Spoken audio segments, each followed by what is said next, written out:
I was with the 101st Military Police Company, and by happenstance, it was all male until about 6 months before I actually got to Fort Campbell. And so I was one of 6 women that were part of the entire company. And with that, when we deployed to Iraq, I was in a couple different jobs. At first, I was a driver of the Humvees, and then eventually I was promoted to being the gunner, which for me was pretty much unheard of at that time because I was pre-all-inclusivity. So this is back in 2003. So I was a gunner, and what happened was we were doing a security run that was pretty standard for us at the time. We ran the route, hundreds of times. It wasn't anything new for us. And we were coming back from a security mission where we were taking someone to one of the mosques and then we were bringing them back. And our convoy was targeted by an IED, explosive device, probably remote detonated because it was very dark and we didn't see any individuals at the time. And the blast struck the last 2 trucks of the convoy, and mine being the very last truck was targeted as well. So with that, I did get shrapnel to the side of my neck. It actually hit me from the back side because the blast happened to the behind me, and that struck me in the back of the neck and cut forward. I remember it clear as day. I was looking and scanning rooftops, for snipers and any type of suspicious activity.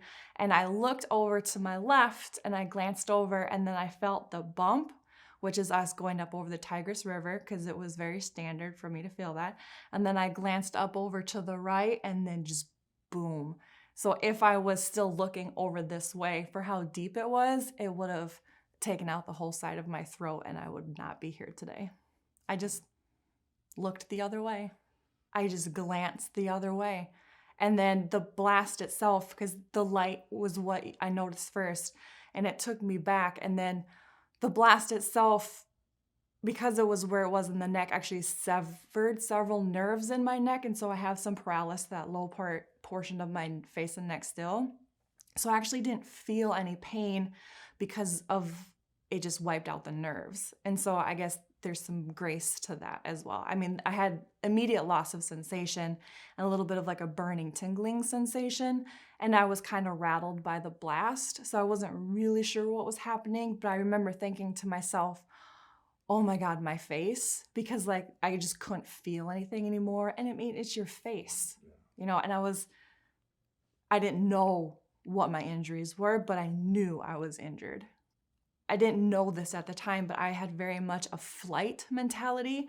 So even though I was physically there in the truck, my mind was not there, like at all. Like I was 100 miles away. And so I pulled the neck gaiter off because I just felt like I needed to like breathe. And then just blood just wiped across my face, and my team leaders like calling it in that we were, bombed and we got injuries, because the truck in front of me, that soldier was also injured. And the crazy thing is that it was a new security protocol that you had to have 3 gunner trucks to go anywhere in the country at this time. And we only had 2. So we picked up a truck out of 10th Mountain Division just to run this run with us. I don't even know the kid's name. I don't know where he's at, but he took a lot of the blast to his face. So hopefully he's okay somewhere, wherever he is. And so I got to the cache, and they're dragging me in there, and I'm just like, I don't know what's going on, And then they start cutting all your clothes off, and they're patting you down, and no one's talking to you. They're just talking all around you.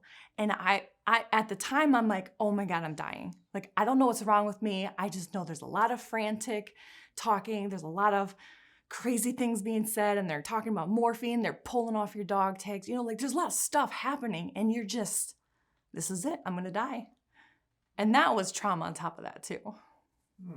And for me, and the reason why I say it's selfish that I'm a veteran coordinator now, is because every time I'm able to tell someone about a benefit, or I'm able to tell somebody about a resource, I'm potentially helping them not have to go and waste the years that I wasted feeling like there's nothing out there for me and no one gets what I went through and I'm completely and utterly all alone, because I tell them, you are not alone.